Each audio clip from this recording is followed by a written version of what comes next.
Here we go, episode 7 of the Hibs Ramble, coming to you from, 50% of it coming to you from a Premier Inn just off of one of England's busiest roads. It's myself, Craig, and again I'm joined by the one, the only, the McCurdy patcher himself, Liam McLennan. What's happening, mate? I'm alright, mate, you? Yeah, I'm good, mate. I'm good. I'm not in a Premier Inn. I'm in my house. I finally had an LNER journey that went stress-free. I bet you their social media team are delighted about that. Yep, absolutely delighted that it's... Because Craig is he's a social media man. When something doesn't go his way, he's atting them on Twitter, telling them what the script is. To be fair, the situation that happened the last time, it was more than warranted, I'll tell you that. That was a joke the last time, to be honest, for you. Anyone who reads the group chat back to the weekend of the 8th to the 12th of July can attest to that, because it was an absolute disaster. But anyway, we're here, we're giving you some bonus content because we're recording twice in 3 days, which isn't like us. However, we are committed to providing top tier Hibernian fan-led content without any caveats. Well, no caveats. No caveats this week whatsoever. I've been picked up for my use of the word caveats, so we'll try and rein that in a wee bit.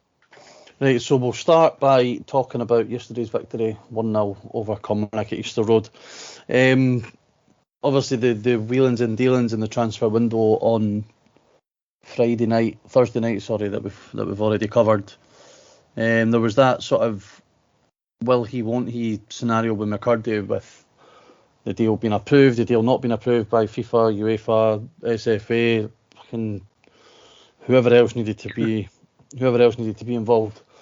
So he was named on the bench. 2 changes. Nohan Kenna and Ewan Henderson came back in.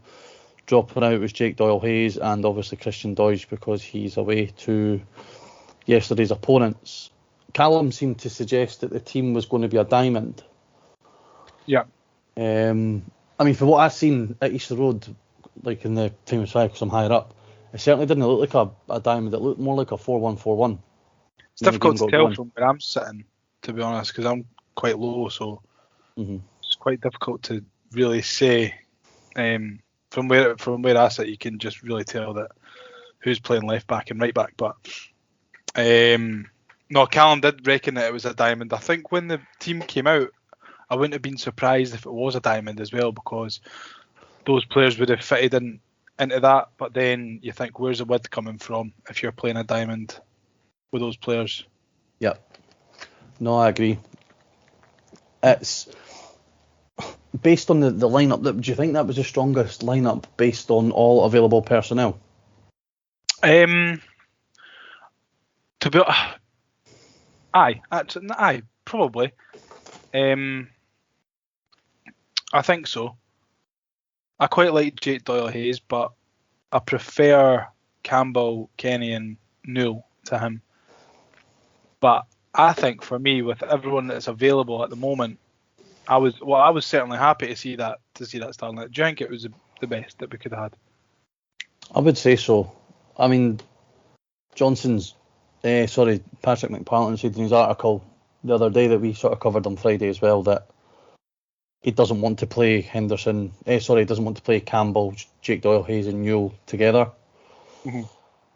It looks as if Campbell and Newell are the preferred two, given that we never, that was one area of the park that we never strengthened at all in the summer, because Ken is never going to be a centre mid, if you know what I mean. He'll always have.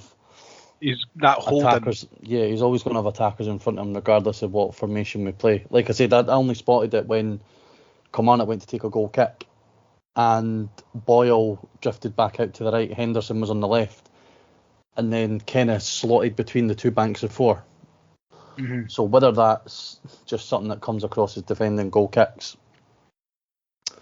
remains to be seen. But I thought we started. Onto the game. I thought we started really well. Yeah, I thought so. Early, the first 10 minutes, because obviously Ash Taylor got sent off in the 11th minute. But I thought in that opening 10, I'm sure I put in the group chat that we started well. That Yeah, we did felt like have a we were couple of on. chances. It felt like we were on the front foot. I believe Henderson's. I could be talking nonsense. Hendel's one was after.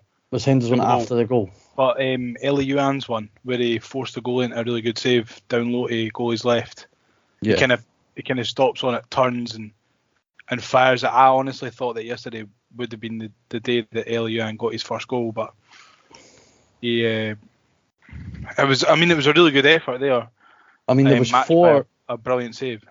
There was, just going through them, there was 5 efforts in the first 12 minutes.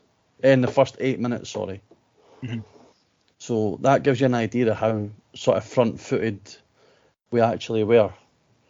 I think one of Henderson had one that went just went off target, but we had 2 out of the 5 on target the first 8 minutes, really set her and showed her intent. And then the sending off, I listened to Derek McInnes on the way home for the game yesterday, and he says that he had no complaints with a red card whatsoever. I don't think you could have complaints. No, I was a bit confused with it because I didn't seem to see anybody going off. Well, I seen him coming off. I seen them pull the tunnel out. He took a while. It took a while to go. But it's that sort of Porteous-Boyle link-up again. I mean, the ball that Porteous plays in is superb. It's superb. It gives... I mean, from where I am as well, I'm in a perfect position to see it because I see it right behind Porteous when he plays it. So the ball goes out and comes right back in with the bend on it. Did you see the pass before Porteous did? I did. I seen the run. I seen the run as well. It was a horror challenge, though. It really was. I thought it was a penalty. I thought it was a penalty initially because it looked from where I stood up and I went, "It's a fucking penalty! It's a penalty!" And then I really wasn't surprised to see the red card come out because, Boyle takes another couple of touches and he's putting that into the bottom corner, no problem. Yeah. It's weird though because he's been sent off because it was outside the box, but if he was inside the box, it would have been a yellow. Yeah, that weird double. It's the same offence though. Double I don't jeopardy get that. Thing. I know, but anyway, the free kick, I think it was Campbell, Newell and Porteous that were standing over it. I thought Porteous was going to look to... It looked like he was going to take it, eh? To wrap it round the wall. He leaves it. Joe Newell just kind of puts... I think it was Boyle and Yuan that were in the wall.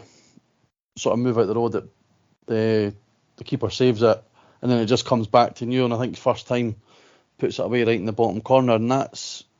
I've been so critical of Joe Newell over and over and over again so many times, but when he gets himself in those forward areas, and he's got a very good left peg on him, and he done well he found the bottom corner. Keeper really never had any chance, but maybe those are the breaks that you need in a game. The free kick gets saved, that ricochets back to him and he's able to take it first time.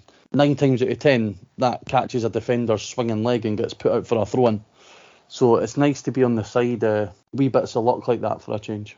Yeah, no, for sure. I think, Joe Newell actually said in his post-match press conference that his interview with Adam after the game, that he wanted to add more goals to his game, and he knows that sometimes when he's got the ball in those attacking positions and he passes and he thinks, "Oh, for fuck's sake, I should have shot."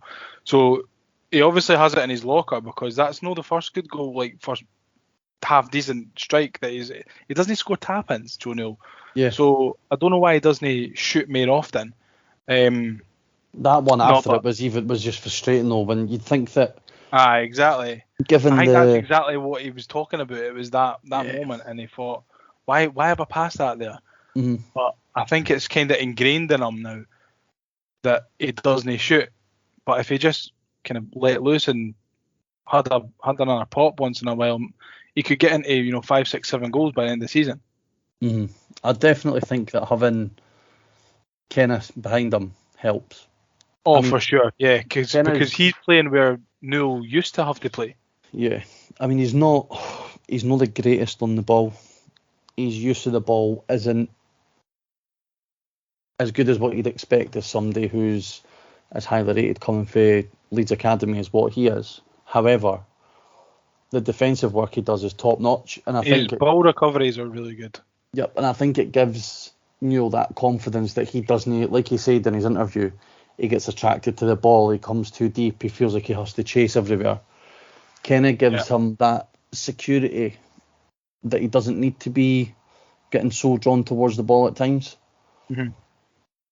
I mean, agree. we've discussed Henderson's sitter. I mean, there's really too many chances for us to go through one by one. We had 25 shots at goal yesterday, and I mean, a lot of people complaining about it. A lot. I don't know if you heard it as well as I did, but the groans around Easter Road yesterday at times were. I heard the groans. I think that for me, there was never a point in the game where I thought we were uncomfortable. No. I felt that even at 1-0, I don't think we were really trying to grind the result out. We kept going and we kept playing. It's not like it was a Jack Ross side who went 1-0 up and sat back and tried to defend the lead. It was an attacking performance, and it's a cliche of the highest order, but it's one of them. It's like on another day that could be 5 or 6, and it could have easily been 5 or 6. We had so many really, really good chances, and I think it's coming back to that again. When we click, and it seems like we're really, really close. When we click and properly click, some poor bastard is getting a fucking doing. Yep, I do think that, and we seem a lot more defensively solid. I thought we were brilliant defensively. I mean, Porteous has had his sort of detractors so far this season, but he done well. Porteous played really well yesterday, especially on the ball. I thought, and then there's people around me moaning at that. Oh, why is he on the ball? Why is he on the ball? Because he's good on the ball. And then Hanlon was, I mean, I've been a critic of Hanlon in the past, and he's by no means my favourite Hibs player that's ever played for Hibs, but he was fantastic yesterday. Yeah, I mean, he always struggles with the taller, maybe more bulky centre forwards. I mean, Ollie Shaw's no Akinfenwa by any means, but he's a big, gangly, rangy fella, just like what Lafferty is. Yeah. And I felt that, it's easy enough for teams to put them on Paul as a maybe targeting him for a perceived weakness, but he's on the ground. He's reading the games incredible. There was a point in the first half where Porteous was kind of caught further forward, and the Killie left winger there was a chance, and Hanlon nailed it across, and it would have been right in front of you. Not only won the ball, he didn't concede a foul to start with. He won the ball, he kept the ball in, and he was able to start an attack again. So defensively, even when Lewis Stevenson came on, I thought there was to stop there. There was a solid. spot. There was a spot in the second half where I think the ball was. He was maybe challenging someone at our goal, and he kind of knocked it past him, stopped it from going out for a goal kick, and played a beautiful ball along the line for Stevenson, who I think skipped his man and ran along the wing, and it was like rolling back the years. It was like watching Hibs of 2008. It was spectacular. Well, they would have both been. Paul would have been left back in 2008. Oh well, and Louis would have been centre mid, so maybe swapped. Hibs Cyclopedia knowledge that. Yeah, to be fair. But so sorry for anyone listening. If there's any historians listening, I do think there was that point in the game where McCurdy came on for Henderson. I think Henderson needs a period maybe out the team. He's definitely seems to be struggling. I know Jamie McAllister came out after the game yesterday and said that him and Josh Campbell were feeling unwell. Mm-hmm. So maybe that's partly behind the decisions why they both got taken off so early. But that's 2 home games in a row where Henderson's been taken off. Relative, obviously this one's later than the Rangers game, but yeah, he's based on what we've seen of him in the League Cup, we were kind of convinced that if he can hit the ground running, he'll be a big player for us this season. But he's not really hit that level. I still don't think I don't even know if there's a place for him in a Lee Johnson team based on how we want to play. Yeah, and you just wonder if it's him that's pulled the trigger on getting him in. Was it always agreed that he was going to be? Yeah, so it was a playing loan. for us? It was a loan, but he had a pre-contract. Right. So, well, I mean, Lee Johnson gives him a game. He plays him and stuff. So he's played him most weeks. But I'm far from criticising, but I'm not really been impressed by what Henderson's offered in the league. And McCurdy came on. He got a great reception, as sort of all new players, especially when their subs do get. There was that period where he first came out and I sat and watched you the whole time, wave towards him, do the celebration, and I was just absolutely dinged starstruck. you. I was starstruck. I was actually sitting next to my dad and my pal Mark, and I was saying, "This is what he does for a celebration." And no, you were. I heard you. You were like. You heard me. Did I keep saying Sean McCurdy? You said it last time as well, Sean McCurdy. I know, Harry McCurdy. Don't know why I keep saying that. Actually, a fun fact: my pal Mark, who I was at the game with, goes to Sean McCurdy's gym. Oh, does he? Do you not think it is? I worked with somebody called Sean, and his surname really sounds similar to McCurdy. That's your interesting. That may be what you're thinking of. Yeah. But he came on, and there was so many times in the second half he found himself in acres and acres and acres of space. But Porteous didn't seem to want to play that diagonal that he loves to play. I don't know what it was, and I don't know if it's a case of Hanny McCurdy didn't ken their names and he couldn't shout. Well, he was waving. He just had his hand in the air waving. Yeah, I seen that. Or if he's fucking bammed him up so badly in his first day of training that none of them like him.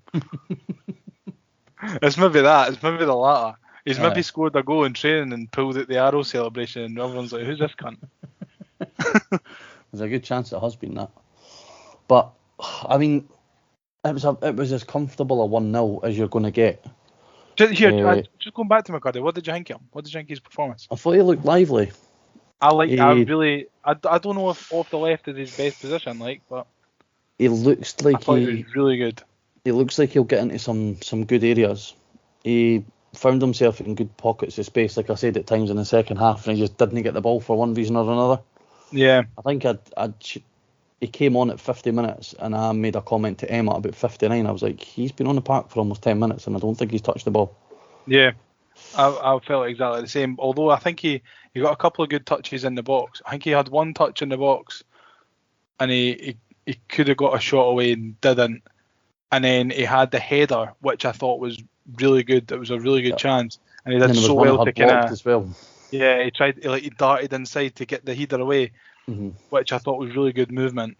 And then the one that was blocked, and then the one right at the very end when he kind of stepped on the ball. I think that would have been the best chance, because if he'd have let it just roll right past him, then he could have fired it in. But I think he's probably seen his name in lights and thought, "Here we go, debut goal, the arrow's coming out." Aye. And he's maybe just kind of flapped it a wee bit. There's definitely someone to be very, very excited about in Harry McCurdy, and I'm really looking forward to not only him playing for the rest of the season, but just seeing that fucking celebration, man. I say that about Chef Kikuchi when we signed him. I was buzzing to see the flying fin. We never got to see it. No. But hopefully we'll be able to see Harry McCurdy's celebration. We need to think of a name of it for him, or we need to get in touch with him and ask him what the name of his celebration is. Haras. You'd probably not even care what you're talking about. Hazas. I don't know. That's pish. Nah, it's pretty rubbish. But if anyone listens got any better suggestions, please get in touch and tell us your suggestions on what to call Harry McCurdy's celebration. Yeah, we're still trying to come up with a tune for Kukarevich. That's proven to be completely fruitless so far. It's a difficult So one. we'll just add this one to our list, and then Yeah. one chance that we kind of can talk about is Bojang's in the last minute. I mean, I think he's had about combined 12 minutes of game time. In the league game. But, right, he keeps He's getting had himself 2 good chances to score. in these areas to get chances. I don't know, I actually felt sorry for him. I knew when he was running through that he wasn't going to score.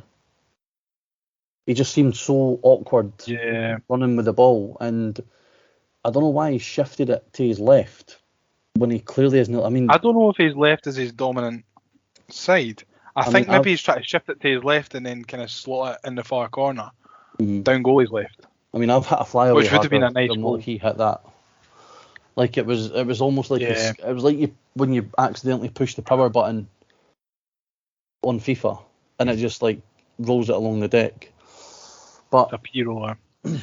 I felt sorry for him because he then took an absolute slating on social media, which is a shame. And apparently, and do you know what? Actually, I'm going to call one of them out. Right, that Hibs Central has spent most of the summer thinking defending Rocky. Be kind about defending Rocky, and he's telling, he's saying get Bojang on the first thing out of here, and he's also I've seen he slagged somebody's hairline as well. Like you can't preach be kind when it suits you.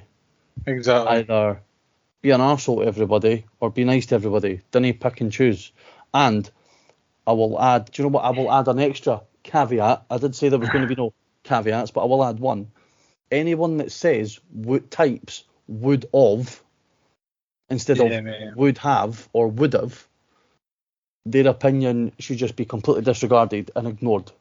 Because I don't think you're alone.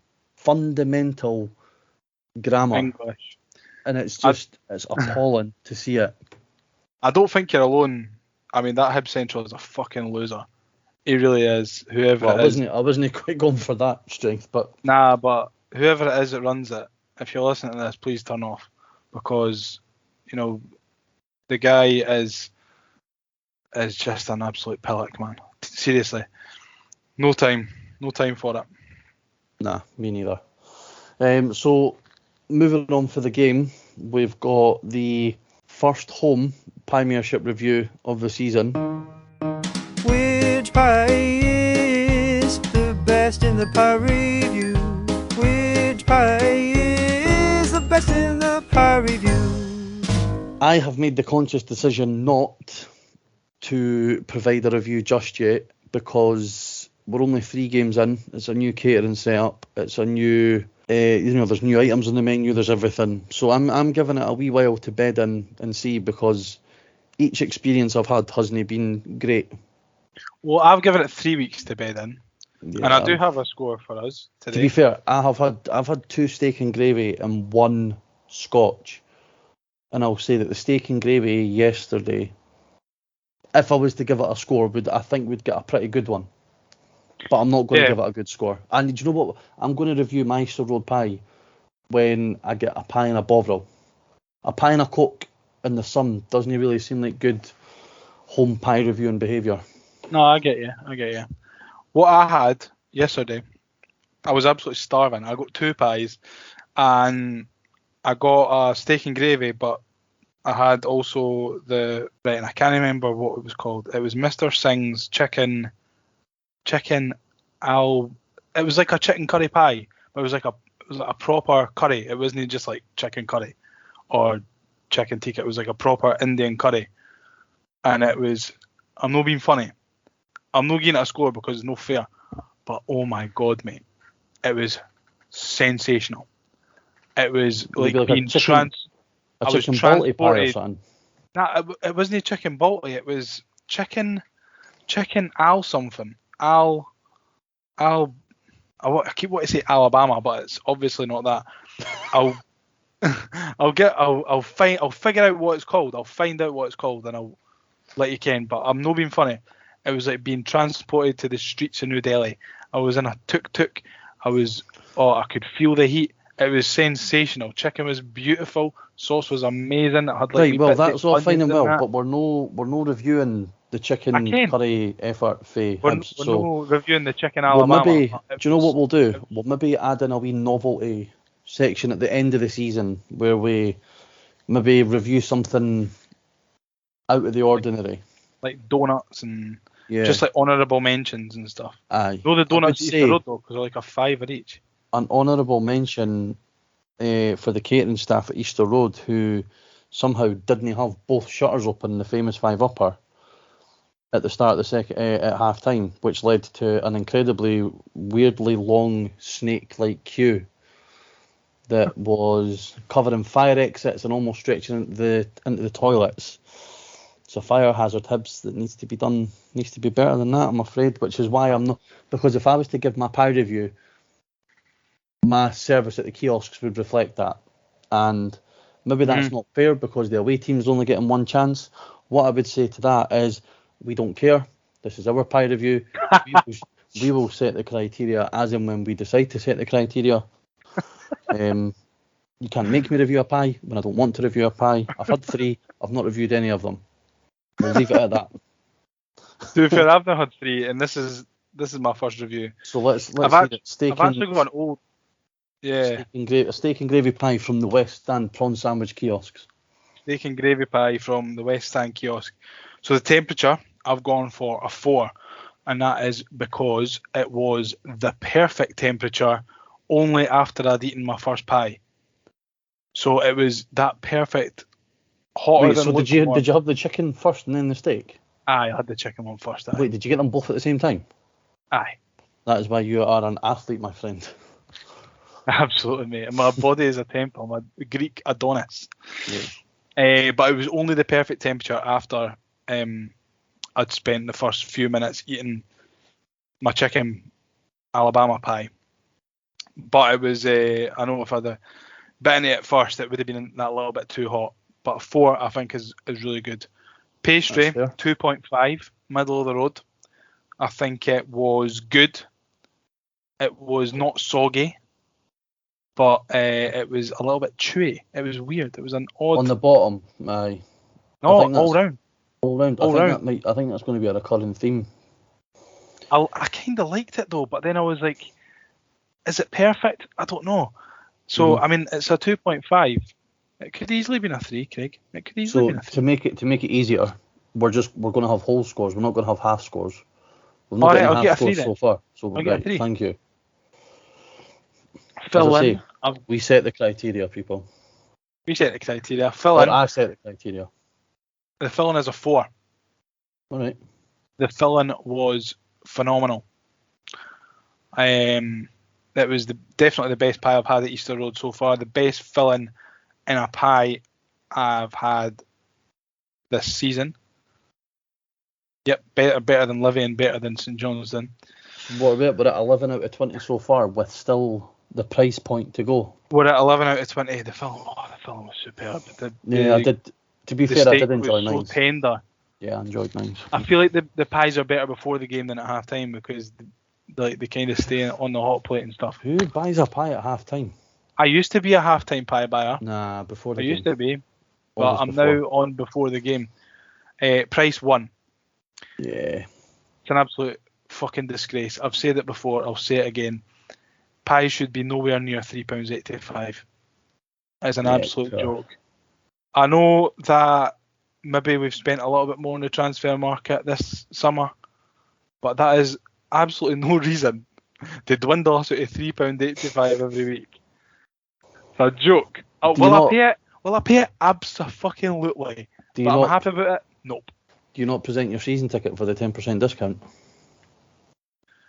I usually do. I forgot this time, but the person didn't ask me. So yeah, to start before the game, me and Emma got a pie each. She got scotch, I got steak and 2 cokes, and it was $10.41 after the discount. Yeah, I got 2 pies for me and a pie for my dad, and it was £11.40 or something. Yeah, I mean, this is with this new catering deal, though, isn't it? Like with Hibs getting a flat fee over 9-10 years or whatever it is. It's better though.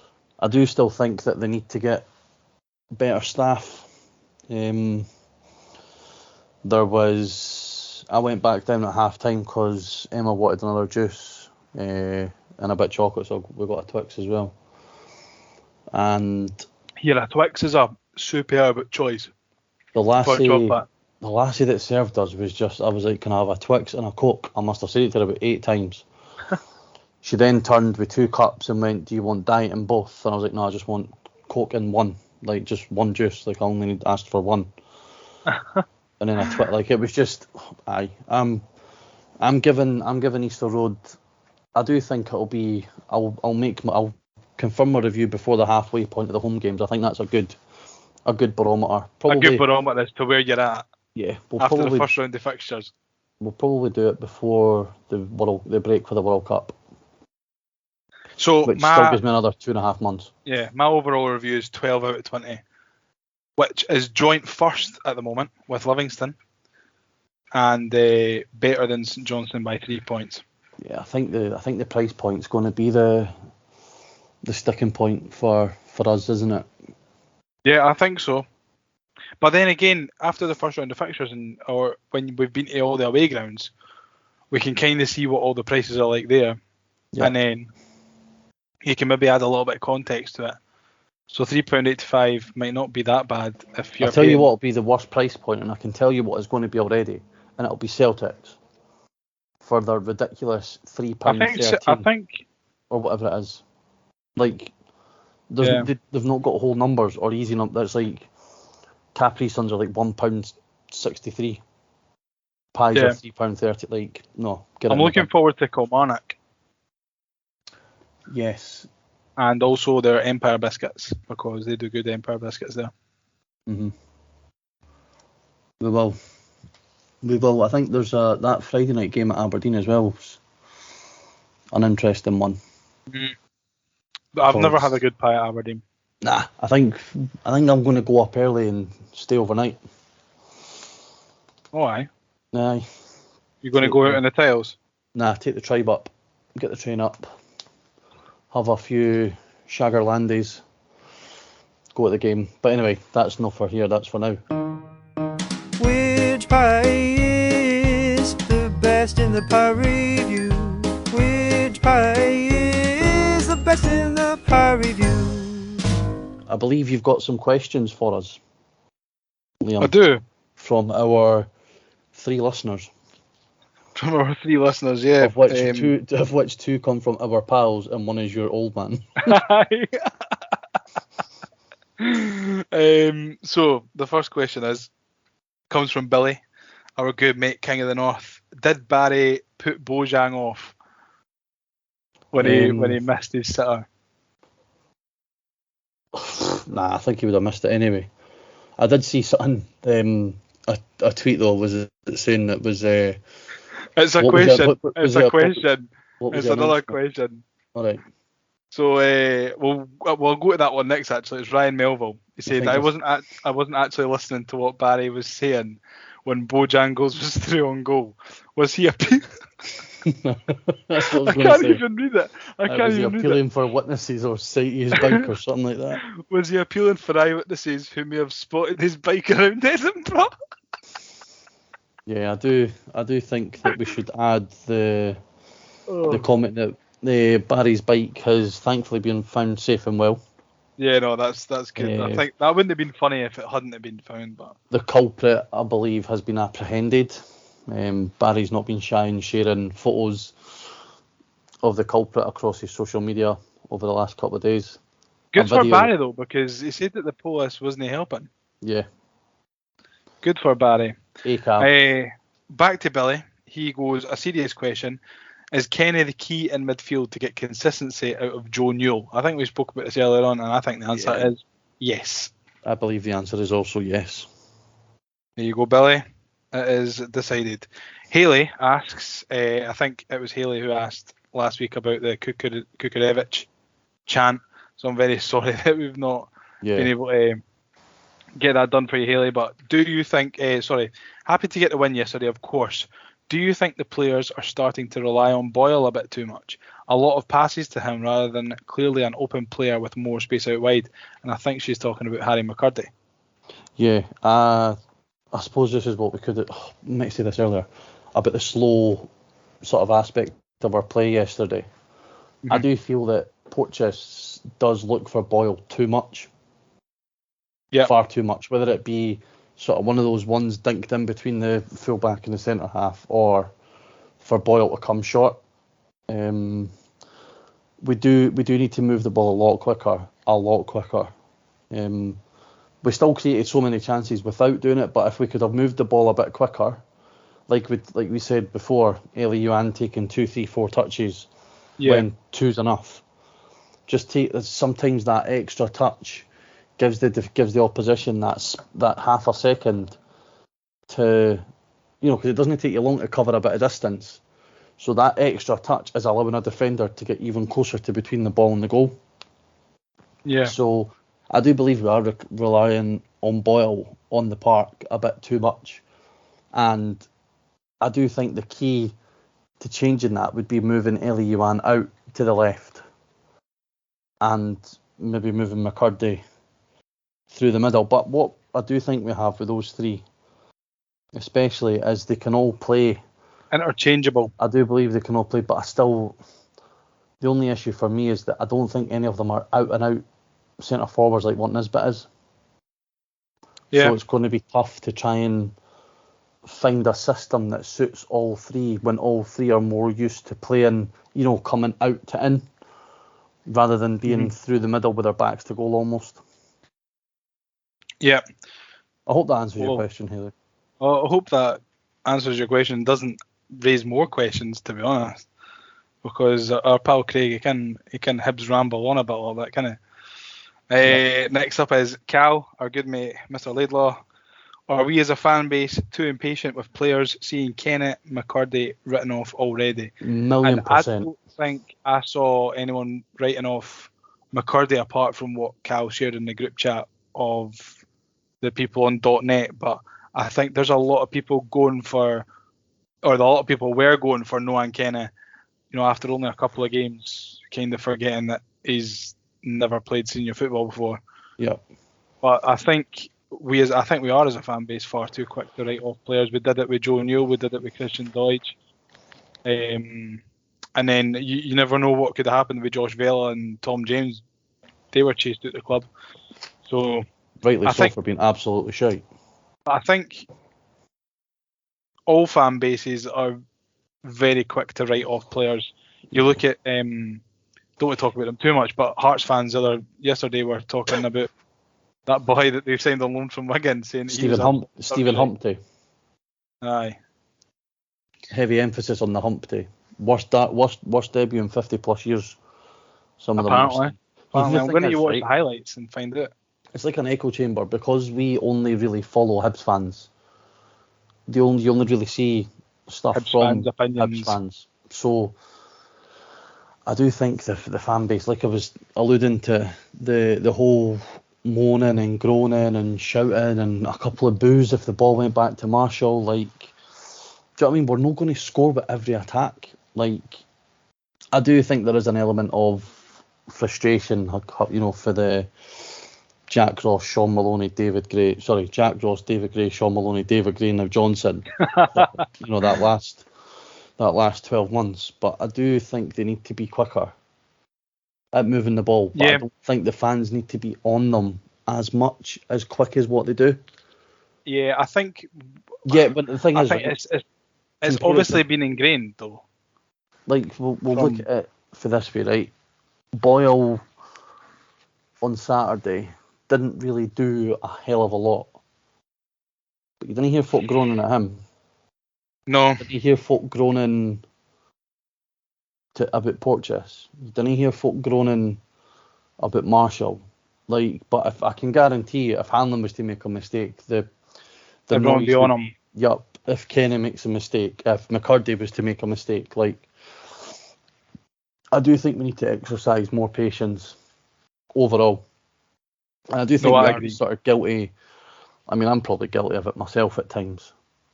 So it's something. I'm definitely guilty of it. But I think you're guilty of it in the moment, but I think it's a different thing to then step away and go on social media and start writing people off once you've had a minute to think about what what's actually happening. I You know do what I mean? think.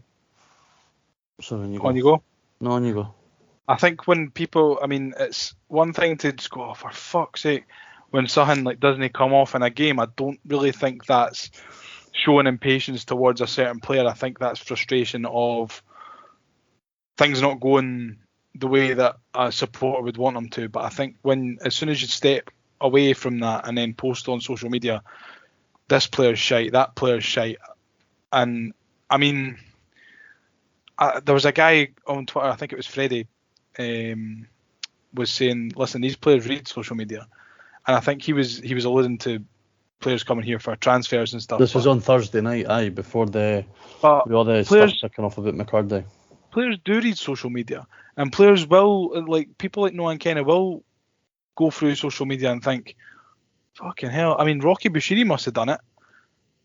Yep. To message Ben Kensel, and I get that people are paying fans and people pay their money to be there and are entitled to an opinion, but they forget that football players are human beings as well. And, no one comes up to you in your work or tweets about your performance at your work.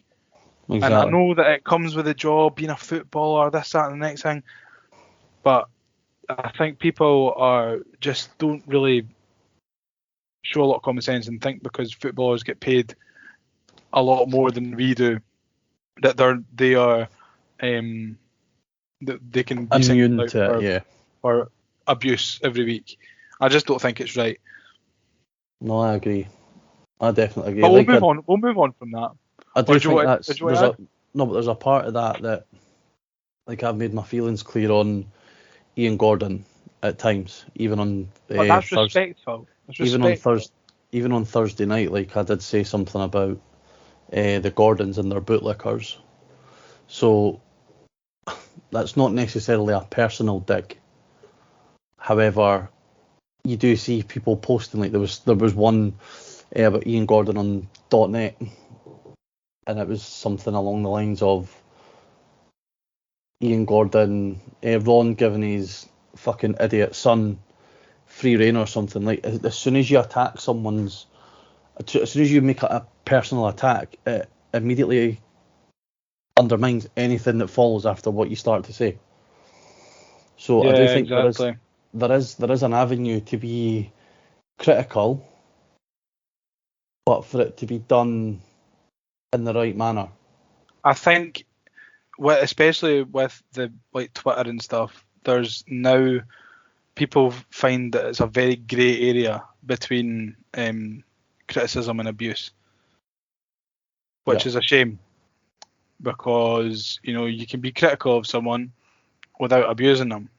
Mm-hmm. Well, that's what I mean. Like the situation with Bojang on Saturday, the amount of tweets. If you were just to type Bojang's name into Twitter, you would see cancel the loan, get him to fuck. This boy's hopeless. What the fuck's going on? Yeah. Yeah. Would that be the case if it was, like I said, Boyle?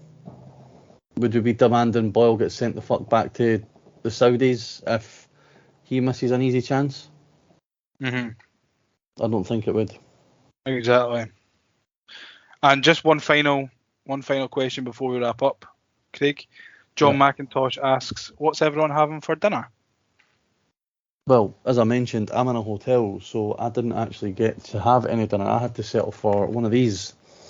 Oh, and that is a chicken Caesar wrap. Wrap from Tesco. That for me is one of the better wraps, though. Yeah, I went for that. I went for a packet of Thai sweet chicken McCoys. This is very down the slopey. This is very down the slopey. Yeah, do you know what? With your meal deal review. I've not got a photo of it, but I might get the tongues wagging on social media tonight and see what Harry and the boys think. I could cut this clip and tag them and figure out what they would rate. So that's chicken Caesar wrap. No, we need to let them listen to the whole episode. Remember, we can't be. Right. We're not established enough for a clips channel yet. Like Lemmy Twitch clips. Yeah. But yeah, so and then John, I'll tell you what I had for my tea. I had a half and half pizza pasta. Me and the missus shared a pizza, made a big pot of pasta. It was an Asda pizza as well, Ken, like the ones from the counter. One of the stone baked ones. that what to you be got? fair, it's actually my first ever Asda pizza, to be honest. Do you know what? I've You're missing never had it before. the thin. It was a thin and ones. crispy. It was a pepperoni, Yeah. thin and crispy. It was They're really good. nice actually. Do you know what ones are also good? Are the deep pan Sainsbury's ones. I don't like deep pan. Yeah, neither do I, but I like. Trust me. I've Liam, got Sainsbury's you up the road. Liam, you don't get to be the size I am at without knowing your scran, right? If I say something's decent, then it's decent. Aye, so I had that, and then we made a big pot of pasta, like What kind of spicy pasta? chicken and chorizo pasta. Nice. Spicy chicken chorizo. It was really nice actually. Credit to Megan for making it for me. She's an Well absolute done. god. So based on the fact that Megan is a god for our half and half pizza pasta, unfortunately Yep. I cannot comment on Emma's cooking, even though it's spectacular, because obviously I'm a few miles away at the moment. So we'll just wrap it up there. We'll be back on Wednesday, I believe, with a wee episode for you for just looking ahead to Dundee United. Again, if you could follow us on Facebook, Twitter, Instagram at the Hibs Ramble. We're getting a lot more interaction these days, especially in terms of questions for folks. So And we very much appreciate it. yeah, we do. So keep them coming. Keep subscribing. You know, wherever you listen, YouTube, Spotify, Amazon, Apple, wherever you get your podcasts. And we'll be back on Wednesday with a wee preview of the Dundee United game. So that all remains to be is for me to say, and it's good night from me. And good night from him. See you later. Cheers for listening.